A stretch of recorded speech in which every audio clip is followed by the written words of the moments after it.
जय जोहार। आज हम हैं राजीव भवन आरंग में और आज यहाँ पर कांग्रेस भवन में कुछ लोग कांग्रेस प्रवेश कर रहे हैं और आज यहाँ के लोकप्रिय प्रत्याशी डॉक्टर शिव डहरिया के साथ हैं हम लोग और आइए उनसे बात करते हैं। बहुत अच्छा देख रहे कि गांव-गांव से यहाँ पर जो है ये लोग आए हैं बड़ी संख्या में। ब्लॉक कांग्रेस कमेटी जो है ये इसके साथ में चल रहा है ये, और शिव डहरिया जी के सामने में सैकड़ों लोगों का आज कांग्रेस प्रवेश हो रहा है। ये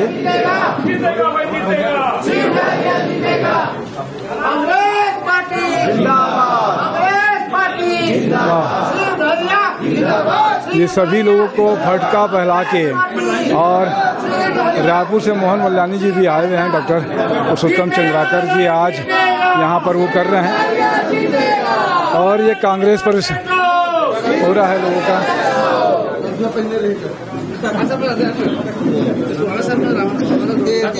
कांग्रेस पार्टी शिव डहरिया कांग्रेस पार्टी।